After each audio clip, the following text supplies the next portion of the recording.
Cirebon, saudara-saudara. Perkenalkan, sebelumnya nama saya Muhammad Alfarisi dari Manajemen Pemasaran Pariwisata Universitas Pendidikan Indonesia. Hari ini saya akan menjadi pemandu kalian selama kurang lebih 10 hingga 20 menit ke depan untuk melakukan tur kita pada hari ini. Sebelum kita melakukan tur, saya akan menjelaskan tentang rute perjalanan kita pada hari ini. Kita akan mengunjungi 3 destinasi di Cirebon. Yang pertama ada Keraton Kecirebonan, Gua Sunyaragi, dan Batik Trusmi. Baik saudara-saudara, mari kita cek perlengkapan kita apakah sudah siap. Oh iya, jangan lupa membawa masker dan hand sanitizer setiap waktu dan juga menjaga jarak. Oke, semuanya sudah siap, mari kita mulai perjalanan hari ini. Sekarang kita berada di Keraton Kacirebonan. Keraton Kacirebonan dibangun pada tahun 1800 Masehi. Bangunan kolonial ini banyak menyimpan benda-benda peninggalan sejarah seperti keris, wayang, perlengkapan perang, gamelan, dan lain-lain. Seperti halnya Keraton Kasepuhan dan Keraton Kanoman, Keraton Kacirebonan pun tetap menjaga, melestarikan, serta melaksanakan kebiasaan dan upacara adat seperti upacara pajang jimat dan sebagainya. Keraton Kacirebonan berada di wilayah Kelurahan Pulau Saren, Kecamatan Pekalipan, tepatnya 1 km sebelah barat daya dari Keraton Kasepuhan dan kurang lebih 500 meter sebelah selatan dari Keraton Kanoman. Keraton Kacirebonan posisinya memanjang dari utara ke selatan, posisi yang sama dengan keraton-keraton lain di Cirebon, dengan luas tanah sekitar 46.500 meter persegi. Ya, kita akan membahas Keraton Kacirebonan secara luas. Keraton Kacirebonan dibangun setelah wafatnya Sultan Kacirebonan I, Sultan Cirebon Amirul Mukminin pada tahun 1814. Ratu Raja Resminingpuri yang merupakan permaisuri dari mendiang almarhum Sultan Kacirebonan I tinggal di area Taman Sari Gua Sunyaragi.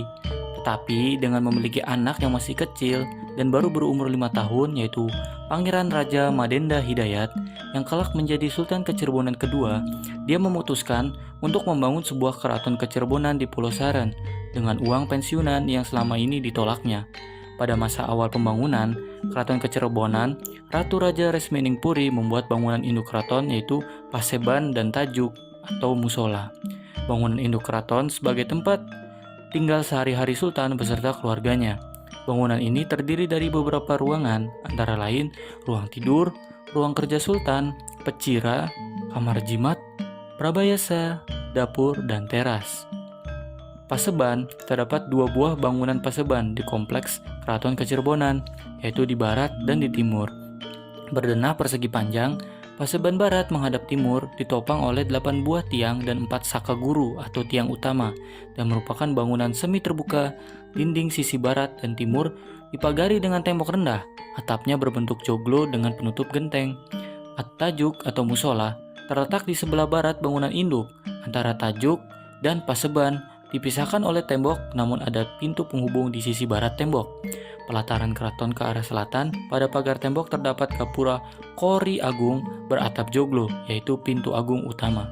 Keraton Kacirebonan beserta 4 komplek bangunan keraton lainnya, yakni Keraton Kasepuhan, Keraton Kanoman, dan Keraton Kaprabonan, ditetapkan menjadi objek vital yang harus dilindungi. Penilaian tersebut berdasarkan pertimbangan dari institusi kepolisian. Dengan adanya penilaian tersebut, maka kepolisian setempat wajib menempatkan personilnya untuk melakukan penjagaan di setiap keraton-keraton tersebut, termasuk diantaranya Keraton Kacirebonan. Ada fakta unik di Keraton Kacirebonan ini. Keraton Kacirebonan memiliki 4 buah bangunan yang memiliki fungsi yang berbeda-beda. Beberapa bangunan tersebut adalah gedung ijo yang dipakai untuk keluarga Sultan dengan ruang tengah yang kosong. Lalu, Pringgowati dipakai untuk tempat beristirahat Sultan. Ada lagi Pinangeran dipakai untuk tempat tinggal kerabat Sultan serta menyimpan barang-barang perayaan. Dan yang terakhir, Kaputran dan Kaputen dipakai untuk tempat peristirahatan putra dan putri sang Sultan.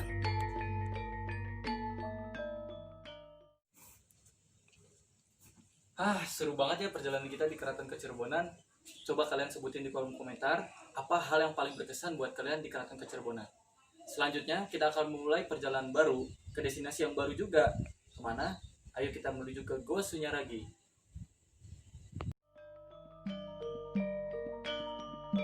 Setelah kita mengetahui sejarah Keraton Kacirebonan, saatnya kita beralih ke destinasi kawasan Taman Air Gua Sunyaragi. Sejarah berdirinya Gua Sunyaragi memiliki dua buah versi. Yang pertama adalah berita lisan tentang sejarah berdirinya Gua Sunyaragi yang disampaikan secara turun-temurun oleh para bangsawan Cirebon atau keturunan keraton. Versi tersebut lebih dikenal dengan sebutan versi Carup Kanda. Versi yang kedua adalah versi Carubanagari, yaitu berdasarkan buku Purwaka Carubanagari, tulisan tangan Pangeran Kararangen atau Pangeran Arya Carbon tahun 1720. Menurut versi ini, Gua Sunyaragi didirikan pada tahun 1703 Masehi oleh Pangeran Kararangen, Cicit Sunan Gunung Jati. Kompleks Sunyaragi lalu beberapa kali mengalami perombakan dan perbaikan. Gua Sunyaragi atau Taman Sari Gua Sunyaragi adalah sebuah gua yang berlokasi di Kelurahan Sunyaragi, Kesambi, Kota Cirebon, di mana terdapat bangunan mirip candi yang disebut Gua Sunyaragi atau Taman Air Sunyaragi, atau sering disebut sebagai Taman Sari Sunyaragi. Nama Sunyaragi berasal dari kata sunya yang artinya sepi dan ragi yang berarti raga. Keduanya adalah bahasa Sanskerta. Tujuan utama didirikan gua tersebut adalah sebagai tempat beristirahat dan meditasi para Sultan Cirebon dan keluarganya. Gua Sunyaragi merupakan salah satu cagar budaya yang berada di kota Cirebon dengan luas sekitar 15 hektar. Destinasi cagar budaya ini berada di sisi jalan bypass Brigjen Darsono, Cirebon. Konstruksi dan komposisi bangunan situs ini merupakan sebuah taman air. Karena itu, Gua Sunyaragi disebut Taman Air Gua Sunyaragi. Pada zaman dahulu, kompleks gua tersebut dikelilingi oleh danau, yaitu Danau Jati. Lokasi di mana dulu terdapat Danau Jati saat ini sudah mengering dan dilalui jalan bypass Brigjen Darsono. Sungai Situngkul, lokasi pembangkit listrik tenaga gas Sunyaragi milik PLN, pesawahan, dan menjadi pemukiman penduduk. Selain itu, di gua tersebut banyak terdapat air terjun buatan sebagai penghias dan hiasan taman seperti gajah, patung wanita perawan Sunti, dan patung Garuda. Gua Sunyaragi merupakan salah satu bagian dari Keraton Pakungwati, sekarang bernama Keraton Kasepuhan. Menurut Caruban Kanda dan beberapa catatan dari Keraton Kasepuhan, Taman Sari dibangun karena Pesanggerahan Giri Nur Saptarengga berubah fungsi menjadi tempat pemakaman Raja-Raja Cirebon, yang sekarang dikenal sebagai Astana Gunung Jati. Hal itu dihubungkan dengan perluasan Keraton Pakungwati yang sekarang menjadi Keraton Kasepuhan Cirebon yang terjadi pada tahun 1529 Masehi. Dengan pembangunan tembok keliling keraton, Siti Inggil, dan lain-lain. Sebagai data perbandingan, Siti Inggil dibangun dengan ditandai Candra Sengkala, benteng tinataan bata yang menunjuk angka tahun 1529 Masehi. Lihat dari gaya atau corak dan motif-motif ragam rias yang muncul serta pola-pola bangunan yang beraneka ragam. Dapat disimpulkan bahwa gaya arsitektur Gua Sunyaragi ini merupakan hasil dari perpaduan antara gaya Indonesia klasik atau Hindu, gaya Cina atau Tiongkok kuno, gaya Timur Tengah atau Islam, dan gaya Eropa. Nah, ada fakta unik nih di dalam Gua Sunyaragi. Di depan pintu masuk Gua Peteng atau Gua Gelap terdapat patung yang bernama Patung Perawan Sunti. Menurut legenda masyarakat lokal, jika seorang gadis memegang patung tersebut, maka ia akan susah untuk mendapatkan jodoh. Wah, seru banget ya perjalanan kita di Gua Sunyaragi. Kalian pasti tadi pada foto-foto ya, ngaku siapa yang foto di depan gua. Apalagi sama patung perawan suntinya. Hati-hati loh cewek-cewek, jangan megang ya, nanti susah dapet jodoh lagi. Baik, selanjutnya kita akan ke destinasi Batik Trusmi.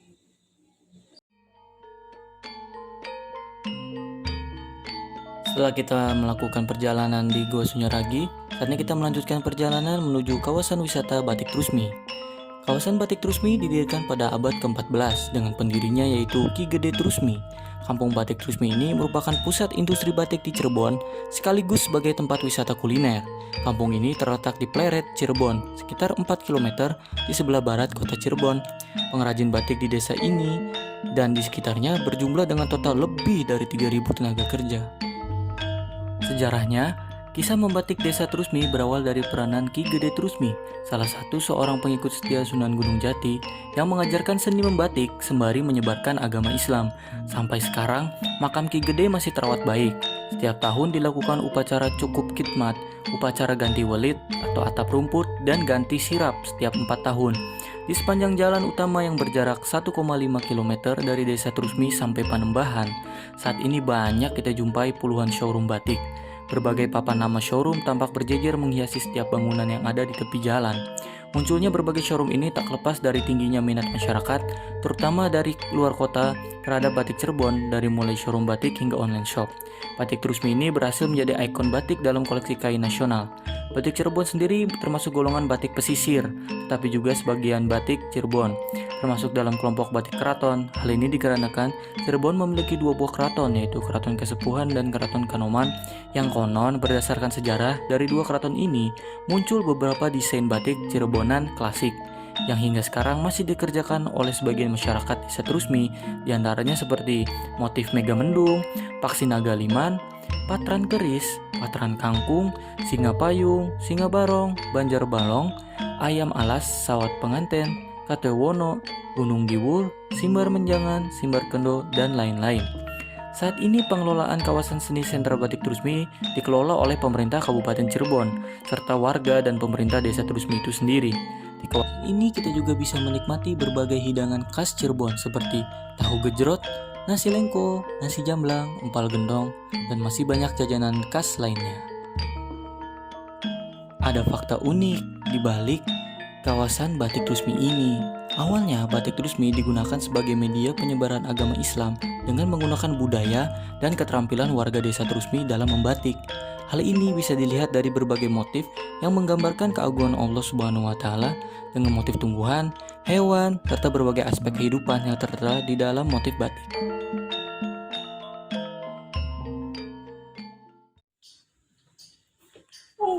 Keliling batik Trusmi yang luas banget. Pasti kalian tadi pada ngeliat batiknya kan, ada yang cocok nggak? Dibeli dong buat souvenir kalian nanti. Nah, kalian juga pasti tadi nyicipin kulinernya, enak kan?